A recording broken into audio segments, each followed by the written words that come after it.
최경의 변호사와 함께하는 톡쏘는 정치평론 시사 맛집 이슈 삼합 시간입니다. 김필승 변호사 그리고 조상호 변호사 모시겠습니다. 두 분 어서 오십시오. 네, 안녕하십니까. 너무 정신이 없는 한 주입니다.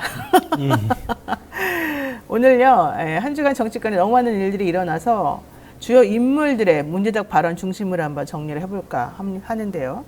우선 첫 번째 주인공, 국민의힘으로 샤르륵 날아가 버린 이상민 의원이죠. 자신의 국민의힘 입당을 비판하는 당원들을 향해서 이재명 사당, 개딸당의 이재명과 공범자들, 부하 내동자들의 배신자라고 자기에게 얘기를 한다면, 그러니까 그 부하 뇌동자들이 자신을 배신자라고 말한다면 충분히 명예롭게 생각할 것이다, 이런 얘기를 했습니다. 그러면서 본인은 국민의힘에서는 쓴소리를 아끼겠다 이런 얘기도 해서 제가 깜짝 놀랐습니다. 아끼지 않겠다가 아니라 아끼겠답니까? 네, 그러니까 국민의힘에서는 절대 쓴소리 안 하겠다는 겁니다. 왜 갑자기 소신을 그런 쓴소리 한다고 욕 얻어 먹으니까 나는 나가겠다고 하신 분인데 왜 이런 일이 벌어지고 있는 걸까요?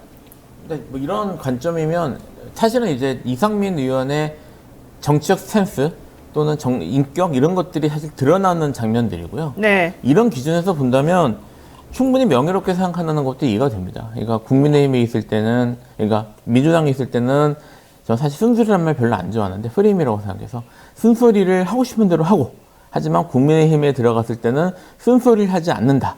그러니까 때와 그 장소와 경우에 따라 쓴소리 여부가 달라진다라는 것, 뭐 이런 기준을 갖고 있으면 이런 비판들도 명예롭게 들을 수 있지 않을까 싶은 생각이 들고요. 다 동의하는데 예. 쓴소리라는 말을 솔직히 저는 동의 못하겠습니다. 민주당에서 한 말은 쓴소리가 아닌 경우가 많았잖아요. 그러니까 사실 쓴소리라는 말에 저는 쓴소리라는 말이 나오면요, 일단 그 프레임에 걸려 있다고 봐요. 저는 네. 쓴소리 자체만 말씀을 드리면, 그러니까 특히 언론에서 그렇게 붙이는데 그 기울어진 운동장에서 그 자기들이 생각하는 기울어진 방향에 맞으면은 그 쓴소리가 돼요. 쓴소리가 되고, 이제 그 쓴소리가 나와 그런 발언해낸 게 정치적으로 효능감이 있을 때, 그들이 원하는 방식으로. 그럴 때만 쓴소리가 되거든요. 네. 그러니까 예를 들어, 이준석 대표나 이쪽 여당 쪽에서도 많은 비판이 있잖아요. 쓴소리라고 이렇게 수식을 받는 경우가 별로 없었습니다. 그렇죠. 네, 그렇기 때문에 쓴소리는 네. 그런 의미에서 저는 좀 정책 프레임이라고 생각하고, 만약 그렇다면 설사 이상민 의원이 국민의힘에 들어가서 비판을 열심히 한다고 하더라도 그건 더 이상 쓴소리라는 말을 받기 어려울 수도 있어요. 그런 의미에서도 뭐 쓴소리를 하지 않겠다라는 말이 뭐 의미가 있을지 모르겠고요. 한 가지 정도 말씀을 드리면, 사실 제가 이상민 의원이 입당한 이후에 한 발언 중에 좀 놀란 게 하나 있거든요. 네. 김건희 특검법을 통과시켜야 된다. 이 말을 듣고 이분이 아직 들어간 지 실제로 적응을 잘 못하신 게 아닌가, 약간 걱정은 좀 됐었습니다. 김건희 특검법을 통과시켜야 된다라고 네. 본인은 발언을 했는데, 네, 그게 사실 이제 국민의힘하고는 안 맞죠. 안 맞고 그럼 지금 거기서 이제 혼날까요? 뭐 그건 지켜봐야 되겠지만 네. 이분이 쓴소리는 하지 않겠다고 말씀을 하셨지만, 뭐 실제로 가서 원래 제가 그거 보고 사실 이분이 이런 스타일이 성격일 수도 있겠다는 생각은 들었거든요. 근데 이제 이게 국민의힘에서 어떻게 받아들여질지를 좀 지켜볼 필요가 있지 않을까 생각도 들었어요. 아니 네. 뭐 김경률 비대위원이 첫 일성으로 김건희 특검법이 그 김건희 특검법에 대해서 어떻게 생각하냐에 대해서 김건희 여사의 뭐 그 명법백 소지라든가 여러 가지 사안들에 대해서 해명이 필요하다 이렇게 얘기했다가 갑자기 또 이번에 말을 바꿨잖아요. 김건희 특검법은 총선용 뭐 명백한 총선용이다. 그 얘기는 좀 이따 하고 김경률 씨 그러니까 얘기는. 그런 태도하고 네. 같은 것 같습니다. 네. 지금 방금 전에 이상민 의원이 거기 들어가기 전에 방금 전에 그 얘기를 했잖아요. 네. 들어가기 직전에 무슨 그 김건희 여사에 대한 조치가 필요하다라고 했다가 쓴소리 않겠다라고 하는 거나 다 같은 맥락이라고 봅니다. 그리고 이상민 의원은 한동훈 비대위원장과 너무 잘 맞는다. 본인의 참 죽이 잘 맞는 사람이다. 이러면서 또 되게 좋아했던 것으로 보이고, 어쨌든 그 국민의힘의 험지, 본인이 이제 속한 지역구가 국민의힘 험지인데, 나 육선은 뭐 할 수 있다. 뭐 이런 자신감이 또 엄청나게 높아가지고 어제 하루 종일 조금 시끄러웠던 것으로 좀 보이거든요. 그러니까 이게 정말 그럽니다. 그러니까 뭐냐면 우리 사회에 이른바 소수자, 약자에 대한 배려가 필요한 건 분명해요. 근데 이분이 이른바 그 소수자 티오로 지금까지 5선을 하셨어요. 네. 그러니까 장애인에 대한 배려 차원에서 계속 단수를 줘왔거든요. 굉장히 민주당으로서는 좋은 지역구에 단수를 쭉 받아오셨는데, 이게 원래 소수자에 대한 배려는 기반을 만들어 주자는 거거든요. 그렇죠. 예, 그러니까 이게 뭔가 평등 경쟁을 하기 위한 기반을 출발선이 지금 안 그렇죠, 맞고 그렇습니다. 그러니까. 그 소수자 약자에게 오히려 더 특혜를 베풀자는 취지는 아니에요. 애초에 출발선이 안 맞고 뒤로 처지기 때문에 그걸 좀 받쳐줘야 일반 경쟁이 가능하다는 건데 네. 이분들처럼 이렇게 그 특혜가 이게 이제 특혜를 넘어 특권까지 돼버리면 네. 이런 폐해가 발생하는 겁니다. 왜냐하면 계속해서 자기는 단수를 받게 되니까 지역 주민이나 지역 당원들에 대해서 전혀 신경을 쓰지 않고 단수 공천으로. 그렇습니다. 네. 배려하지 않고 그다음에 경청하지 않고 네. 그냥 자신이 하고 싶은 대로 정말 정치를 무슨 자신의 무슨 뭐 사기 클럽에서의 개인사인 것처럼 이렇게 운영하셨던 분들이라 이른바 뭐라 그래 텃밭을 험지로 만드는 아주 독특한 능력을 갖고 계신 분들이잖아요. 네. 이분이 이제 제대로 한번 평가 받았으면 좋겠어요. 지금 사실 대전 유성갑인가요, 여기가? 맞죠? 네, 맞습니다. 여기 지금 이상민 의원이 나가서 나 입선 자신 있다 이렇게 말하는 거를 보면은 아무래도 조직이 있고 그동안에 해온 정치적인 네. 그런 터전이 확고하다고 생각하기 때문인 것 같은데 지금 조상호 변호사님은 지금 그런 거에 기대서는 안 된다 이런 취지로 좀 얘기를 하시는 것 같습니다. 어쨌든 이재명과 공범자들이 배신자라고 한다면 명예롭게 생각하겠다. 국민의힘에 가서는 쓴소리하지 않겠다 당분간. 이런 말들이 참 임팩트 있게 들렸다는 거. 자, 그리고요. 아까 이제 조상호 변호사 말한 것처럼 김경률 국민의힘 비대위원 얘기 한번 해보겠습니다. 처음에 인터뷰하고 나서 아마 좀 내부적으로 엄중 경고를 받은 게 아닌가 생각이 드는데요. 갑자기 말이 조금 바뀌었어요. 김건희 특검법과 관련해서 명백한 총선용이다. 더 밝혀질 것도 논란의 소지가 될 것도 없다. 법조인 한 명이 혼자서 일주일이면 할 수 있는 일이기 때문에 특별검사 20명씩 서너 달 할 필요가 뭐가 있냐. 그러니까 결과적으로는 특검법은 통과시키면 안 되고 하면 안 된다 뭐 이런 취지인 거죠. 김 변호사님. 왜 말이 갑자기 쫙 바뀌었죠? 뭐 내부 사정은 알 수 없으나 정황적으로는 이렇게 바뀌는 게 현재 지금 국민의힘 사정 상황상 분위기상 맞는 것처럼 보이는 건 사실이죠. 예, 비대위원장님이 조심하세요 이랬을까? 뭐 비대위원장이 직접 얘기를 하셨는지 아니면 다른 쪽을 통해서 얘기를 들어갔을지 모르겠지만 네. 어쨌든 단 한 번에 이렇게 태도가 바뀌는 걸 봐서는 네. 사실 지금 국민의힘이 어떤 식으로 들어가고 있는지를 간접적으로 볼 수 있는 그런 게 아니죠. 네, 근데 어쨌든 그 팩트 체크 한번 해보겠습니다. 김건희 특검은 법조인 한 명이 죄송합니다. 일주일이면 할 수 있다. 이 말이 맞습니까? 조 변호사님? 글쎄요. 이게 뭐냐면 지금 드러난 것만 얘기하는 거잖아요. 아무런 수사권도 없이 그냥 기자들이 좀 찾아낸 정도를 가지고 말씀하시는 건데 그 수사가 이루어지게 되면 지금 나온 것도 이만큼인데 수사가 이루어지게 되면 얼마나 더 나올지 알 수 없고요. 지금 사실은 김건희 특검과 관련해 가지고 우리는 지금 주가 조작만 주목하고 있지만 뇌물도 주목해 봐야 돼요. 왜냐면 그때 당시에 이 주식을 매매하고 배정하는 과정에서 그 비상장 주식에 관련돼서 일정 정보를 제공하거나 아니면 그러니까 저기 상장 주식에 대한 정보를 제공하나 비상장 주식을 미리 배정했다라는 의혹도 있으니까 네. 그러니까 그런 부분에 대해서는 그러니까 남편이 그 고위 검사였단 말이죠. 그 고위 검사인데 기업으로부터 이제 상장될 주식에 대한 그 주식을 미리 배정받는 등에 대해서는 명백히 뇌물성이 인정될 수 있습니다. 그래서 그런 부분에 대한 수사까지 번지면 그걸 지금 뭐 검사 한 명이 일주일 만에 한다? 택도 없는 얘기죠. 그러니까 지금 딱 기자들이 아무런 수사권 없이 그냥 너무 명백하게 겉으로 드러나서 보이는 것만 놓고 본다면 뭐 그럴 수도 있겠죠. 다른 부분에 대한 수사가 일주일은 좀 과하고 그러니까 검사 한 두세 명이 붙어서 한 달 정도 수사를 하면 나올 수도 있어요. 지금껏 정리하는 거는. 근데 우리가 지금 이 특검법이 대상으로 하고 있는 건 그 불법 행위자에 대해서 수사 과정에서 인지되는 추가 사건들을 수사할 수 있는데 대표적인 게 지금 도이치모터스와 김건희 씨의 특수관계입니다.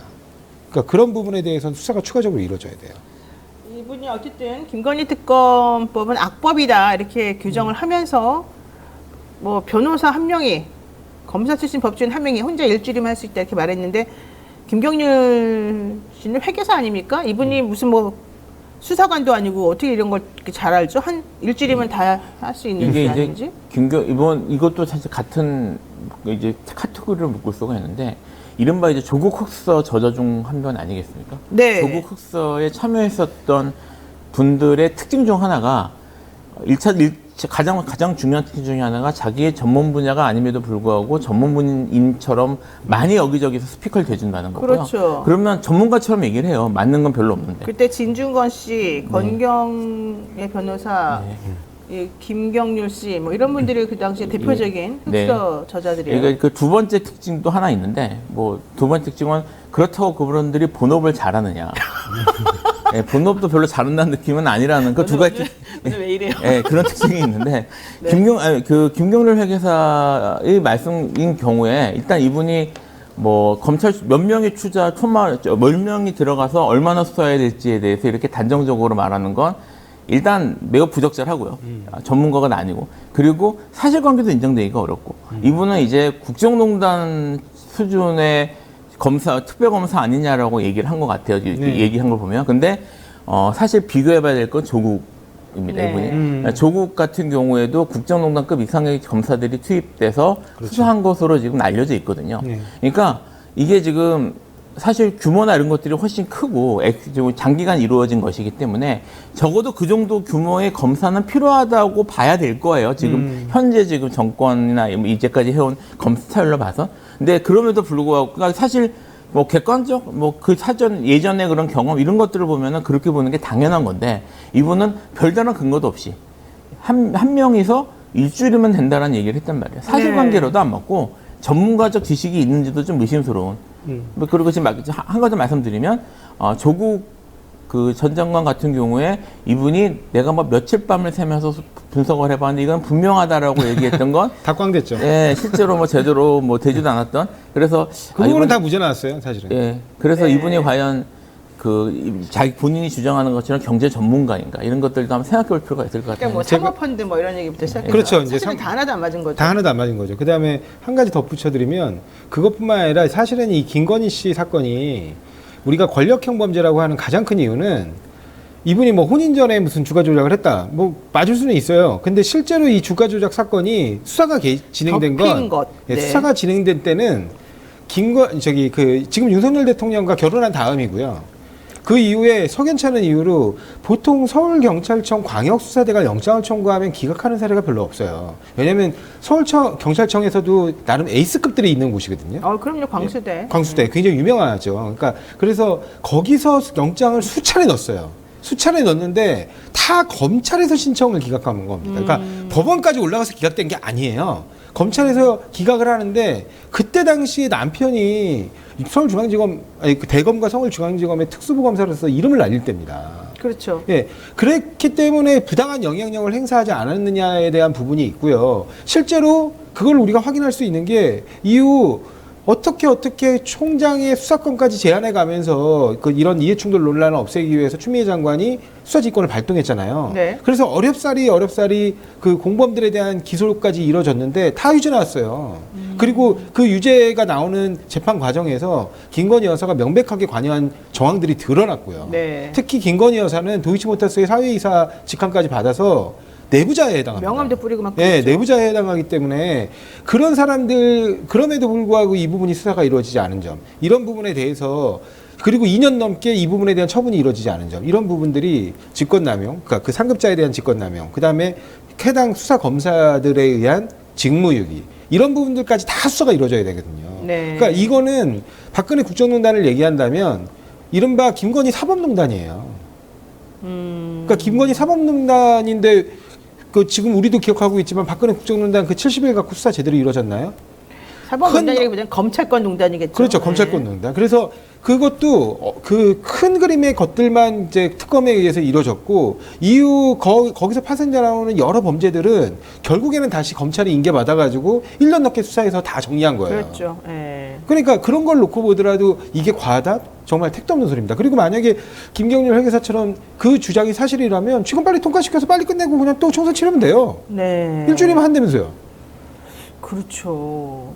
근데 사실은 저는 좀 김경률 비대위원이나 뭐 이런 분들 좀 그 변화의 과정이 조금 사실은 좀 이해가 안 되는 부분도 있어요. 그분이 처음에는 그 시민단체에서 활동하면서 되게 이제 정의적 관점에서 이런저런 얘기들을 되게 많이 했고 특히 이제 삼성 분식회계나 뭐 이런 그 에버랜드 전화사채 관련된 얘기를 많이 하면서 이제 재벌 기업이 이제 그런 식으로 행동하면 안 되고 여기 우리 정부나 이런 쪽에서 부역하면 안 된다라는 주장으로 사실은 처음에 인지도를 많이 높였던 분이거든요. 근데 이제 어느 순간부터 갑자기 이제 막 아까 말한 대로 그 흑서도 쓰고 흑화 사실은 이제 된 상황이었는데 결국 여기까지 지금 왔단 말이죠. 근데 이 그 변화의 과정을 살펴보게 되면 초창기에 본인이 주장했던 지향했던 가치관하고 완전히 배척되는 지점에 지금 본인이 딱 올라와서 또 그것과 완전히 모순되는 주장들과 이런 것들을 되게 많이 하고 옹호하는 집단이나 이런 게 예전엔 자기가 배척했던 그 집단들을 또 옹호하는 발언들을 많이 하고 있거든요. 근데 이런 것들을 보면서 결국 이 사람이 추구했던 정의라고 하는 거는 지금 현재 있는 이 위치, 여기를 지향했던 것인가? 이런 생각이 조금 들어서 한편으로는 매우 씁쓸한 지금 상황이 됐습니다. 근데 말도 그 사이에 비대위원 되자마자 처음에 했던 말하고 일주일 만에 갑자기 또 막 바뀌는 걸 보게 되면 이게 바뀌는 것에 대해서 특별히 두려움을 느끼지 않는, 부조화를 안 느끼는 그런 또 측면이 있는 것 같아서 좀 이상하기도 하고요. 뭐 사실 이분의 심리적 범위나 개인적인 경험은 저가 전혀 모르기 때문에 어떻게 평가하기는 어렵긴 한데 네. 어쨌든 지금 말씀하셨던 입장이 정반대로 너무나 간단하게 바뀌는 걸 보면서 네. 적어도 지금의 김경률이라는 사람은 이제 그럴 수 있는 사람이 되었구나. 제가 그 전에 뭐 시민운동 하면서 어떤 식으로 하셨는지 제가 사실 솔직히 잘은 모르겠습니다만 어쨌든 적어도 지금의 김경률은 그런 것 같습니다. 그러니까 저는 그 조국 교수 사건이 벌어졌을 때, 그러니까 전문가들도 오류가 있을 수 있고 판단이 네, 그르칠 수 있어요. 그럼요. 네. 근데 그 부분에 대해서 문제 제기할 수도 있고, 근데 결과적으로 상당 부분이 잘못된 걸로 드러났잖아요. 네. 그리고 화천대유 문제 제기할 때도 마찬가지로 네. 정말 그 3억 얘기는 이 부동산 개발 관련 회계를 담당하는 사람으로서는 전혀 터무니없는 주장이에요. 그러니까 네. 그런 부분에 대한 경험이 없으셔가지고 그런 얘기는 했을 수 있어요. 근데 지식인들이 자신의 전문 영역에서 오류를 범할 수 있는데 그 범했다고 하면 나중에 분명히 그 부분은 바로 잡아줘야 돼요. 오히려. 그렇죠, 오히려. 명확하게 바로 잡아줘. 아, 내가 이런 부분에서 판단의 착오나 실수가 있었다. 이런 게 사실은 전문가다운 태도인데 사실은 오류를 인정하려고 하지 않다 보니까 점점 늪으로 빠지고 거기다가 결국에는 진영의 반대편으로 빠져드는 그 진영 논리에 갇혀서 네. 결국에 진영의 반대편으로까지 가버리는 꼴이 된 거예요. 그래서 과거에 자신이 참여한 데부터 쭉 몸담았던 권력에 대한 비판 이런 부분이 이제는 권력이 옹으로 바뀌어버린 거죠. 그러니까 아까 말씀하신 대로 그게 흑화라면 흑화라고 저는 봅니다. 네, 알겠습니다. 자, 어쨌든 비대위원 임명되자마자 한 얘기랑 또 지금 얘기가 완전히 달라진 부분에 대해서는 매우 유감스럽다라고 지금 생각이 들고요. 한동훈 국민의힘 비대위원장 어제 경남도당 신년 인사회에서 재판 중인 국회의원이 금고형 이상의 형이 확정되면 재판 기간 동안에 세비를 전액 반납하도록 하겠다 이렇게 밝혔습니다. 근데 이거는 좀 제가 변호사 입장에서 보자면은 유연성이 있어요. 매우 잘못된 발언으로 솔직히 생각이 됩니다. 본인이 형이 확정되지 않은 상태에서 본인이 가지고 있는 직업이 국회의원이어서 국회의원 활동을 열심히 했고 물론 뭐 재판 받으러 다니느라고 시간이 조금 더 소요됐으면 있겠습니다만은 그래서 결과적으로 그 활동한 이후에 나중에 이제 형이 확정됐다라고 하는데 재판 기간 동안에 세비를 전액 반납한다는 거는 무슨 뜻입니까? 그러면 재판 받는 동안에는 국회의원 직은 있지만 국회의원 일을 안 했을 테니까 돈을 돌려내라 막 이런 건가요? 뭐 이게 무슨 뜻입니까? 이게 맞나요? 이건 전형적인 포퓰리즘이죠. 예, 이거 좀 말이 안 맞는 말이에요. 예. 정치 혐오에 기댄 포퓰리즘이고 이게 뭐 국회의원으로서 어쨌든 금고 이상 되면 이제 상실하는 거니까 네. 상실할 때까지는 일을 하는 거잖아요. 그렇죠. 일을 하는 것에 대한 돈을 주는 건데 여기에 대해서 이거를 무슨 근거로 뺏겠다는 건지 돈을 안 주겠다는 네. 건지 이게 사실 국회의원들에게 나아가는 세비를 매우 아까워하고 국회의원들을 없애야 된다는 사실 이런 전형적인 사실 낮은 수준이라고까지 말할 수 있는 그런 정치 혐오 같은 것들이 있거든요.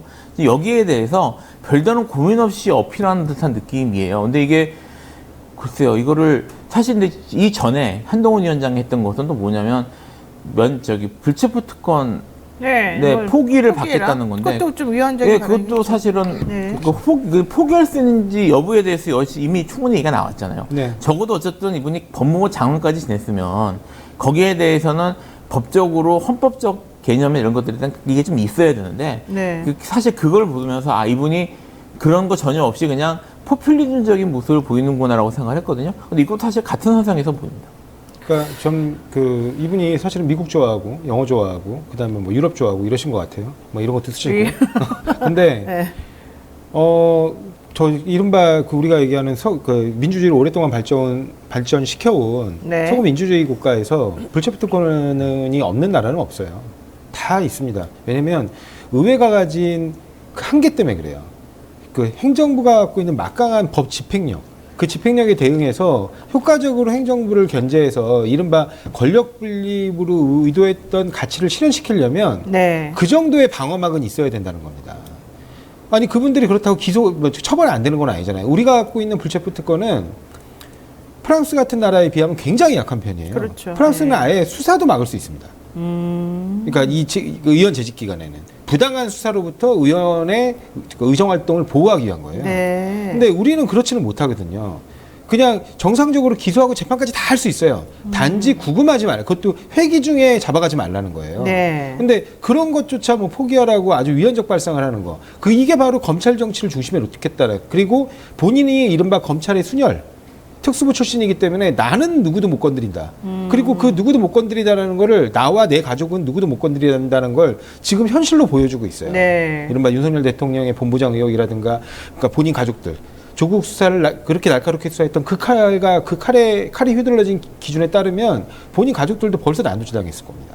그러니까 그런 부분에서 본인의 가족들은 건들지 못하는 그러니까 이런 부분으로 그에 대한 자신감을 보여주는 거죠. 네. 이거는 결국에는 그분이 얘기한 여의도 문법을 쓰지 않겠다가 국민의 문법을 쓰겠다가 아니라 네. 서초동 문법으로 가겠다는 거예요. 그러니까요. 어제 안 그래도 한겨레 사설에서 네. 5천만의 언어를 사용하겠다는 한동훈 비대위원장은 왜 서초동 사투리를 고치지 않냐 이런 그 얘기도 나왔었었는데 그리고 아까 말씀드린 것처럼 국회의원 수당 등에 관한 법률 관련해 가지고 이미 개정안이 올라와 있는데 그 개정안은 무노동 무임금의 원칙에 따라 구속기간 세비를 제한하겠다는 그렇죠. 취지지. 그거는 맞는 말이죠. 예. 일을 다 했는데 사후적으로 그 부분에 대해서 결국에는 유죄 판결이 내려졌다고 네. 해서 그걸 갖다가 이미 일한 부분에 대한 대가로 받은 세비를 갖다가 사후적으로 몰수하겠다. 네. 이 부분은 명백하게 재산권 침해에 해당해가지고 아마 헌재에 들어가면 무조건 위헌 나올 겁니다. 그러니까 그건 사실 법리적으로 전혀 안 맞는 말이긴 한데 한동훈 비대위원장이 지금 뭐 공무원도 아니고 국회의원도 아니고 행정부 뭐도 아니고 금고형 이상의 형이 확정된 경우에 세비 전액 반납하도록 하려면은 법을 고치고 뭘 고쳐야 될 텐데 그렇죠. 헌법도 안 맞으니까 뭔가 좀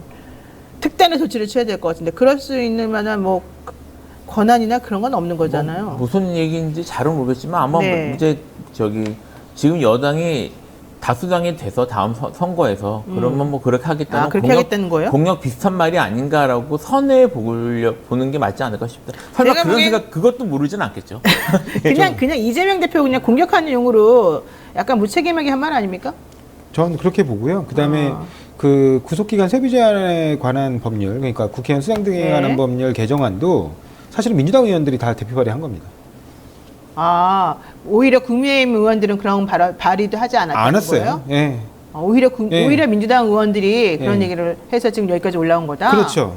근데 이제 와서 거기다가 뭐 구속과도 무관하게 사후적으로 이게 위헌성이 있는. 그래서 제가 늘 말씀드리지만 한동훈 장관은 지금이라도 이분이 형법 전문가인지는 모르겠어요. 뭐 그다지 칼도 날카로운 것 같지 않은데 형법 전문가인지는 모르겠지만 형법의 가장 기초법은 헌법입니다. 네. 헌법부터 좀 공부하셨으면 좋겠어요. 자, 어쨌든 한동훈 위원장은 재판 기간 동안에 세비 전액 반납 법안을 추진하겠다라고 얘기를 하고 있고 공천 후보자에게 서약서를 받겠다 이런 얘기를 지금 했습니다. 자, 근데 어쨌든 아까 우리 김필성 변호사의 일성이 저는 딱 귀에 꽂히는데 자기 본업이나 충실히 해라 뭐 이런 얘기 아까 했었잖아요.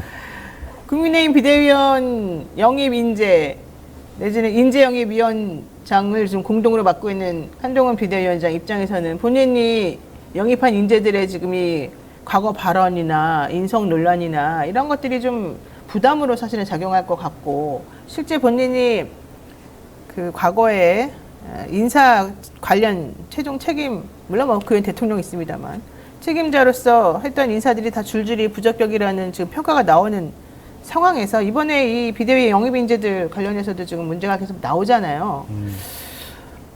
그 부분에 대해서도 조금 해명이 좀 필요해 보입니다. 근데 여기에 대해서는 전혀 답변을 안 하고 있는데 어쨌든 그런 상황에서 민경호 전 비대위원 노인 비하 논란으로 사퇴했고요. 박은식 비대위원, 뭐 백범 김구 선생 폭탄 던지는 사람이 뭐 알겠느냐, 뭐 이런 얘기 한 거. 또 한동훈 비대위 1호 영입 이제 박상수 변호사, 뭐 여러 가지 이분은 정말 여러 가지 문제가 있는데 그 중에 하나가 또 빼미 논란이란 말이죠. 결과적으로는 인사검증 제대로 못하고 있는 비대위원장, 인재영입위원장, 이거 어떻게 봐야 되겠습니까? 이 평가를 좀 해야 될 것 같은데요. 뭐, 사실 이게 일관되게 이런 모습이 나타나는 걸 보면요. 네. 인재 선정 기준이 우리가 생각하는 것과 다른 게 아닌가 라는 생각도 들어요. 네. 선정 기준에 따라서 이런 분들이 영입한 게 아닌가라는 생각이 들 정도로 너무 일관돼서.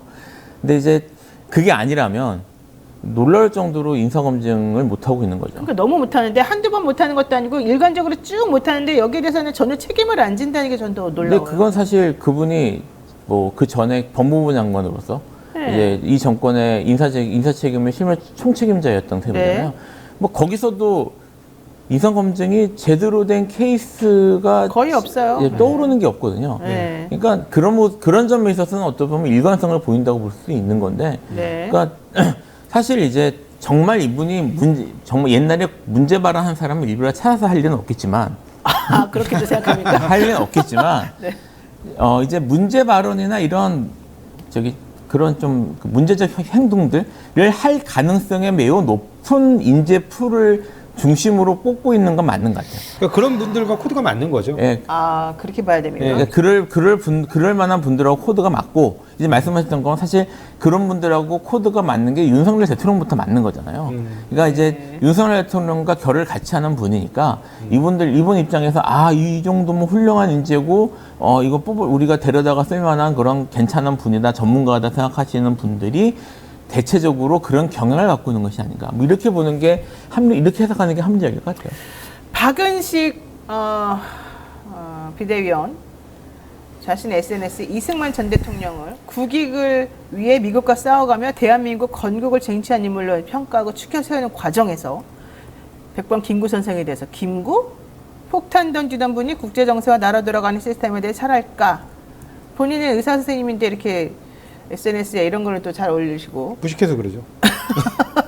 본인은 이런 걸 잘 알아서 올렸을까? 이런 생각이 좀 드는데. 아니 국익을 왜 미국과 언제 싸워요? 미국에 가서 거기서 사기 활동에 열심히셨는데 그리고 사실은 임정 때 그러니까 우리나라 최초의 탄핵 사례라고 왜냐면 우리는 이제 1919년 그 3.1운동의 그 정신을 계승해서 1920년에 설립된 그 대한민국 임시정부의 임시정부. 법통을 네. 계승한다고 하고 있기 때문에 네. 대한민국 임시정부가 우리 대한민국 건국 시점으로 본다면 최초로 탄핵당한 대통령은 이승만 대통령이에요. 그러니까요. 당시에 이제 자금을 정말 독립자금으로 어렵게 모은 그 자금을 횡령해서 네. 사적으로 썼다는 것 때문에 탄핵당했거든요. 네. 그 이후에 김구 선생 같은 경우는 오랫동안 그 임시정부를 실질적으로 이끌었습니다. 그러니까요. 근데 그렇기 때문에 그 임시정부 내에서도 여러 가지 그 어떤 지향점이 다른 정치적들이 존재했어요. 네. 그 부분들을 잘 이렇게 융화시켜 가면서 이끌어가는 탁월한 정치력을 보여준 분이거든요. 그런데 무슨 나라 돌아가는 시스템을 안 해 모르네. 본인은 나라 돌아가는 시스템을 압니까? 거기다가 그때 당시에 이른바 그 상해나 그다음에 그 만주에서 계속해서 임시정부를 옮겨가면서 네. 그 여러 국가들과 협력하고 거기에 그 대사를 그러니까 이런 관계자들을 파견하고 그 때로는 그 독립 지사들이 이른바 비폭력으로는 감당할 수 없기 때문에 그 어떤 이제 거사를 일으키는데 지원하고 이런 그다음에 군사 조직을 이끌고 그런 부분들까지 전부 다 그 본인이 어떤 주석으로서 행하셨던 분이거든요. 네. 그런데 그 리더십을 둘을 놓고 비교하면 어디가 더 우월합니까? 그러니까요. 게다가 국민의힘이 총선 인재를 영입한 박상수 변호사는 자신이 개설했던 이 커뮤니티에 여성 혐오 발언이 지속적으로 올라온 것이 문제가 됐고요.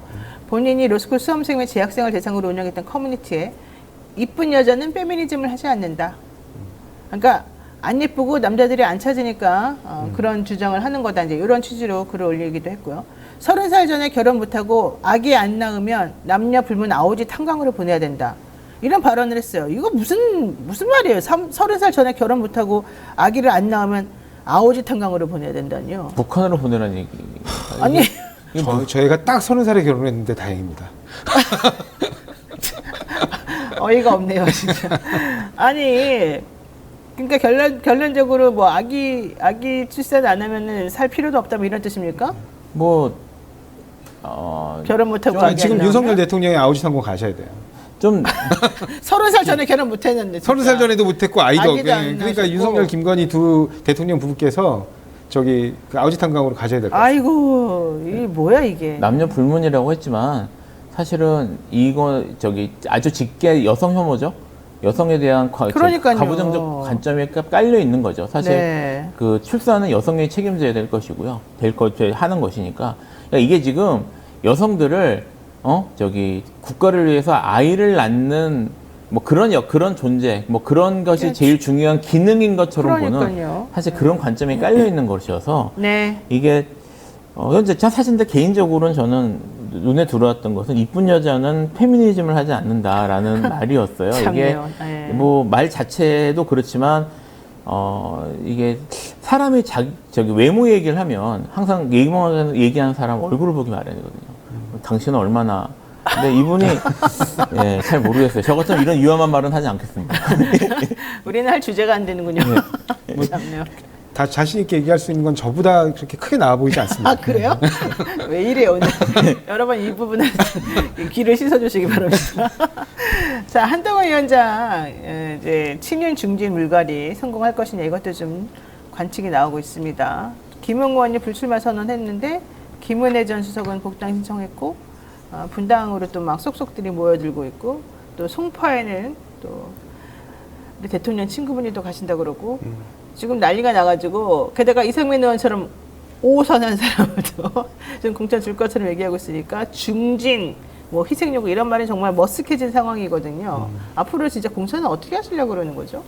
그러니까요. 이제 이른바 김웅 의원이 불출마를 선언했어요.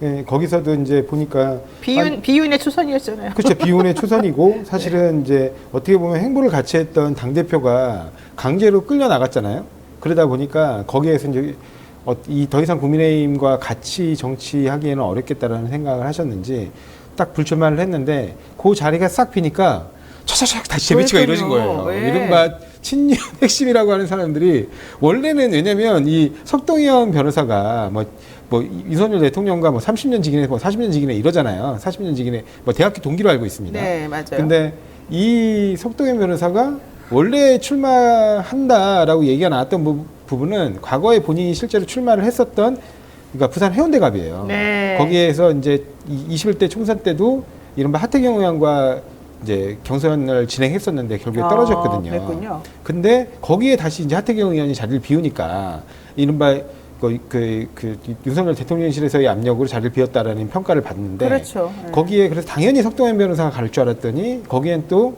이제 윤석열의 핵심 측근이라고 핵심 했어요. 측근들. 예, 네. 주진우 변호사가 네. 이제 그쪽으로 가는 걸로 이제 주진우 비서관이죠. 거기서 좀 밀렸군요. 예, 네. 그렇게 되면서 원래 또 이제 주진우 비서관이 출마할 것으로 예상됐던 수영구가 자리가 비게 되니까 거기에 또 이른바 그 여사픽이라고 보통 이게 얘기가 나오는 네. 장해찬 최고위원이 또 그쪽으로 배치가 되고 장해찬 최고위원 정말 거기 두 개의 격세 지역구가 지감입니다. 그렇습니다. 해운대구하고 수영구가 그 부산에서 서울로 비교하면 강남 같은 곳이에요. 그러니까 이제 부산 내에서도 국민의힘 지지세가 압도적인 곳입니다. 그 수영구 같은 경우만 해도 보면 해운대갑이나 수영구 같은 경우 비교하면 민주당하고 지지율이 거의 2배 가까이 차이 나요. 그러니까 그럴 정도로 압도적으로 이른바 텃밭 그러니까 그 곳에 이른바 핵심 둘이가 이제 가게 되고 그러니까 결국에 석동현 변호사는 또 다른 민주당의 아니 그 국민의힘의 텃밭이라고 할 수 있는 비게 된 송파갑으로. 네. 그러면 16년 전에 아내가 당선된 거 뭐 이런 얘기도 하더라고요. 그러니까 결국에는 돌고 이게 돌아. 대통령실에서 다 좋은 자리를 차지하는 거예요. 대통령과 인연이 있는 사람이. 그러니까 깃발만 꽂으면 되는 것으로 다 보냈군요. 그렇죠. 이거를 누가 그러면 대통령실에서 공천했다고 하지 당에서 자치적으로 했다라고 보겠습니까? 아이고 복잡스럽네요. 네. 뭐 저는 한동훈 위원장이 친윤 중진 희생을 공개적으로 요구한 적이 있는지가 일단 좀 의문이고요. 제가 지금 혹시 제가 잘못 알고 있나 싶어서 지금 찾아봤는데 네. 뭐 이제 본인이 불출마하겠다 하는 말을 그런 식으로 해석한 기사들은 많이 나오는데 직접 이렇게 말씀하셨는지 여부는 제가 잘 모르겠고요. 그런 말을 한 적은 없죠. 예, 그리고 저는 그 이전에 한동훈 위원장이 친윤 중진 물갈이를 정말 비전이나 이런 방향을 잡고 했을까부터 저는 좀 의문이에요. 뭐 지금 말씀하신 것처럼 돌아가는 거나 이런 걸 보면 이게 친윤 중진 물갈이라기보다는 오히려 친윤을 강화하는 쪽으로 네. 지금 공천이 이루어지고 있는 듯한 모습. 물론 결론을 봐야 되겠지만 이런 상황에서 친윤 중진 물갈이가 물 건너갔다라고 말하는 것 자체가 적절하지 않은 것 같다. 알겠습니다. 자, 민주당 얘기 좀 해보겠습니다. 이재명 대표가 어제 퇴원했습니다. 상대를 죽여 없애는 전쟁 같은 정치는 끝내야 한다 말했는데 이재명 대표 죽다 살아났습니다. 이런 얘기도 사실은 했거든요. 그런데도 불구하고 뭐 목숨이 아깝겠습니까? 또 이런 얘기하면서 되게 비장한 각오를 밝혔어요. 이 대표 메시지는 어떤 뜻이라고 봐야 됩니까, 조 변호사님? 예, 뭐 사실은 이제 윤석열 정부 출범 이후에 2년 가까이 야당 대표에 대한 수사로 한 개 지방청 이상의 그 수사 인력들이 총동원돼가지고 네. 계속해서 수사를 진행했어요. 그리고 지금도 그 수사는 멈추지 않고 있습니다. 지금도 경기도청에 대한 압수수색과 그 부분에 대해서 신임 경기도지사까지도 불만을 표시하고 네. 분노할 정도로 계속해서 수사는 이어지고 있는데요. 그러니까 이런 부분에 대해서 그리고 그렇게 어떤 그 강력한 사정권을 가지고 이른바 정적 제거를 위해 올인하는 이런 비정한 정치 이제는 좀 그만해야 되는 거 아니냐. 네. 그리고 서로 간의 분열과 대립의 언어로 난무하다 보니까 결국에는 그 지지층까지 부안해동 해가지고 그런 끔찍한 살인 테러까지 벌이는 거잖아요. 그러니까 이런 식의 증오를 양산하는 정치 네. 그런 부분을 그만하고 좀 생산적인 정치를 하자. 그리고 민생을 돌보는 정치를 하자. 이런 부분 과거 이재명 대표가 계속해서 2년 동안 내왔던 메시지인데 그 부분을 다시 또 한번 태어나는 과정에서 국민 여러분께 낸 걸로 보고 있고요. 자, 정부 여당에서도 최초에 이재명 대표가 피습됐을 때 이제 그런 부분에서 이 비슷한 어떤 워딩들이 좀 나왔어요, 정부 여당에서. 이제 그런 말만, 그냥 워딩만 있는 그런 정치가 아니라 네. 이제 좀 실천하는 모습을 좀 보여줬으면 좋겠습니다. 알겠습니다. 자, 이런 가운데 어제 경찰 수사 결과 발표됐습니다. 주관적 정치 신념에서 비롯된 극단적 범행이다. 이게 이제 결론인 것 같습니다. 공동 정범이나 범행 교사한 배후 세력은 없다. 이렇게 얘기를 했는데 제가 놀랬던 거는 댓글 쓴 적 없고 그냥 보수 유튜버를 단순히 시청한 사람이기 때문에 정치 성향이나 이런 것들에 대해서는 공개하지 않겠다. 이게 지금 경찰의 태도란 말이죠. 어떻게 보세요? 지금 뭐 브리핑을 왜 했는지 브리핑을 왜 했는지. 예, 그냥 나와서 알려드릴 건 없습니다. 감사합니다 하고 들어간 거나 사실 다름없는.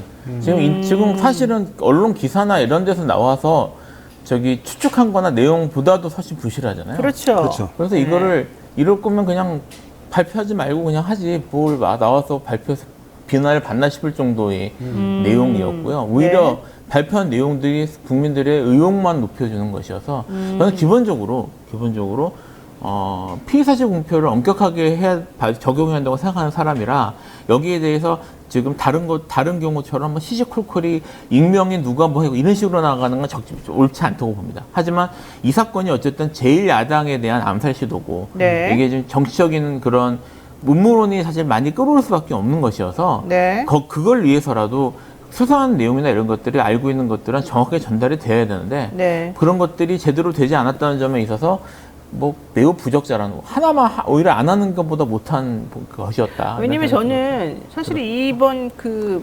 범행이 극단적 정치 성향을 가진 사람이 네. 결과적으로 왜곡된 신념으로 확신을 가지고서 저지른 범행이기 때문에 네.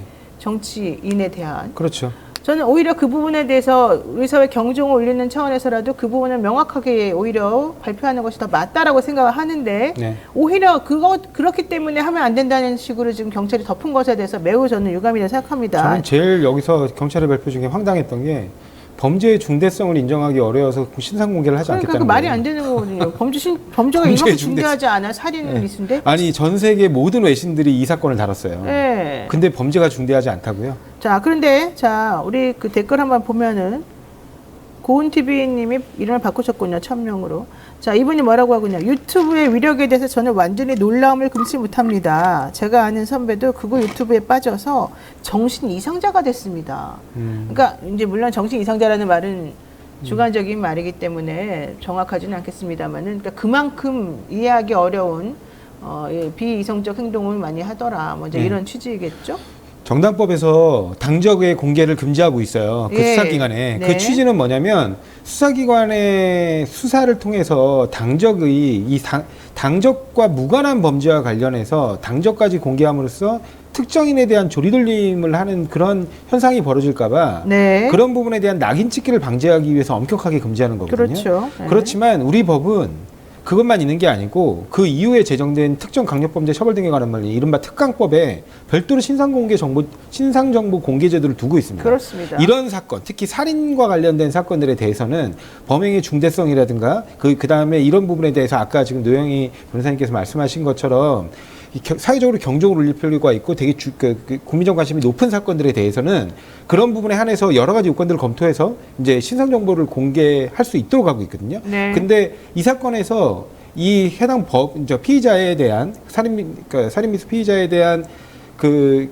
당적 여부는 네. 범행 동기를 설명하는 굉장히 중요한 부분이에요. 알겠습니다. 범죄 재체를 예. 설명하는. 근데 네. 그런 부분에 대해서 특강법에 따른 절차에 따라 네. 위원회에서의 판단으로 공개하는 거는 결국에는 법령에 의한 정당행위에 해당하기 때문에 정당법 위반의 문제가 발생할 이유가 없다고 보거든요. 그런데 정당법을 핑계 삼아가지고 아무것도 공개 안 하고. 네. 그 다음에 무슨 이게 범행이 중대하지 않다는 너무 터무니없는 이유를 들어서 신상정보도 공개 안 하고. 맞습니다. 도대체 이런 결정을 한다는 게 저는 진짜 믿어지지가 않아요. 자, 어쨌든 민주당에서는 경찰의 수사가 부실하다고 비판을 하고 있고요. 피의자 신상 정보가 비공개된 이유도 납득할 수 없다고 주장하고 특히 사건 발생 즉시 경찰이 사건 현장을 보존하지 않고 물 청소를 했다는 겁니다. 그리고 정청래 최고위원이 1cm 경상 얘기는 허위다. 물 청소를 흔적이 지워졌다. 이재명 핏자국은 이렇다. 이렇게 공개하기도 했고요. 셔츠에 깃이 없었다라고 하면 정말 큰일 날 뻔했다. 이런 보도도 나왔는데 계속해서 언론이나 경찰에서는 축소하려고 하는 이제 움직임이 보였기 때문에 이건 매우 부적절하다라는 얘기가 지금 나오고 있는 중입니다. 자, 요 얘기도 해보겠습니다. 다른 얘기이기도 합니다만 이재명 대표가 병상에 있을 때 정성호 민주당 의원과 이른바 성희롱 논란이 불거진 현근택 민주연구원 부원장 징계 수위에 대해서 서로 나눈 대화 이것에 대해서 얘기들이 지금 많거든요. 어제 민주당 탈당을 선언했던 이원흑 의원이 이게 바로 이재명 사당화의 증거다 이렇게 지금 얘기를 했는데 또 한편 현근택 부원장이 경쟁 상대로 있었던 그 윤영찬 의원 지역구 여기서 윤영찬 의원은 원래 탈당이 예고돼 있다가 30분 전에 그러니까 탈당 기자회견 30분 전에 갑자기 마음을 바꿔가지고 정치를 희화화시키고 있습니다. 예, 지금 일부러 정성호 의원이 혹시 해당 문자를 기자들에게 보이게끔 해서 윤영찬 의원하고 뭔가 딜한 거 아니냐 이런 의혹이 지금 나오고 있거든요. 김필삼 변호사님이 객관적으로 좀 설명해 볼까요? 지금 말씀하신 것처럼 여기에 그 정성호 의원이죠. 이분이 사실 이렇게 이분이 이런 문자 공개나 기자들의 카메라를 의식 안 할 분도 아니고. 그러니까 뭐 이분이 정말 일부러 그랬는지 여부에 대해서는 뭐 제가 판단하기는 어렵습니다만 일단 그 당대표하고 어쨌든 당대표하고 떠나서 어쨌든 둘이 매우 가까운 사이로 알고 있으니까 여기에 대해서 뭐 의견이나 이런 것들을 개인적으로 주고받는 거는 있을 수 있는 일이라고 봅니다. 근데 이제 다만 이것이 그 외부로 누출됐기 때문에 문제가 되는 것 같은데요. 저는 솔직하게 말씀을 드리면 이거는 좀 잘못했다고 생각을 해요. 이런 문제는 특히 이제 당대표라는 지위 있기 때문에 이런 문제는 이렇게 좀 쉽게 이렇게 얘기하거나 이런 것 공식석상이 아니면 얘기해 주고받는 걸 좀 조심할 필요가 있고 네. 그리고 뭐 나아가서 지금 이제 만약에 정성호 의원이 국회에서 찍힌 것 같은데 그렇게 찍힌 거라면 사실 이제 문자를 찍어서 보도되는 경우도 많기 때문에 오해를 살 여지가 있어서 이런 것들을 사석에서 얘기하면서 했던 게 아니라면 하는 것만 또 모르겠지만 이런 식으로 하는 건 분명히 정치인으로서 미숙한 모습이었다고 저는 생각을 합니다. 그리고 네. 뭐 이와 지금 이대로 지금 여기 오간대로 현근택 후보에 대한 이게 결정되지는 않을 거고요. 결국 윤리위원회를 통해서 공식적인 절차를 통해 뭐 징계 수위나 아니면 제재가 그렇죠. 결정이 예. 되는 게 맞겠지만 예. 그렇게 되겠죠, 그리고. 예, 그렇게 예. 될 거야, 되겠죠. 근데 어쨌든 이게 만약에 지금 뭐 일부 음모론처럼 일부러 이거를 공개한 것이다. 지금 뭐 이런 정치적 이유 때문이라고 한 거면은 그건 조금 잘못한 거로. 지금 KT24님께서 근데 이상하죠? 친명이라고 불리우는 사람들이 다 날아가고 있습니다. 김남국 의원, 현근택 변호사. 누가 친명이라는 겁니까? 친명이 무슨 의미가 있나요? 이런 얘기를 지금 하고 계시는데 이재명 대표가 태어난 상황에서 결국 민주당도 이제 총선 채비에 속도를 내고 비명과 친명 뭐 갈등 이런 것들도 좀 정리가 돼야 될 것 같습니다. 그런 가장 상징적인 인물 중에 하나가 바로 이낙연 네. 전 대표잖아요. 오늘 탈당 기자회견 한다는 거예요. 그리고 어제 탈당했던 원칙과 상식 의원 3명이 박원석 전 의원 또 이낙연 전 대표 등등과 함께 신당을 만들고 이낙연 전 대표는 좀 뒤로 물러나서 약간 비난로부터 좀 자유로워지고 싶다 뭐 이제 이런 얘기를 지금 하고 있거든요. 네. 그거 어떻게 보십니까? 뭐 근데 어제 뭐 윤영찬 의원이 잔류를 선택하면서 결국에 그게 공천 때문이었다라는 그런 의심도 지금 나오고 그런 있는 부분을 거죠. 분명하게 그냥 보여준 것 같아요. 왜냐면 지금 현근택 민주연금 부원장의 어떤 거취가 약간 이제 애매해진 상황이 되니까 그 4명이 오늘 그날 아침까지도 네. 정말 뭐 다 나간다 그랬어요. 근데 갑자기 그 이제 태도를 돌변해서 한 명은 잔류하겠다. 그러니까 나름 이제 충분히 나는 공천을 받아볼 수 있는 거 아니야? 네. 라는 상황이 벌어진 한 분만 쏙 빠진 거거든요. 그러니까 결국에는 이게 다 공천 싸움이다. 그러니까 네. 뭐 여러 가지 공천과 권력이다 이런 얘기도 그렇습니다. 있죠. 결국에는 여러 가지 명분으로 포장을 했지만 결국에는 공천 싸움이고 개파 싸움이었다.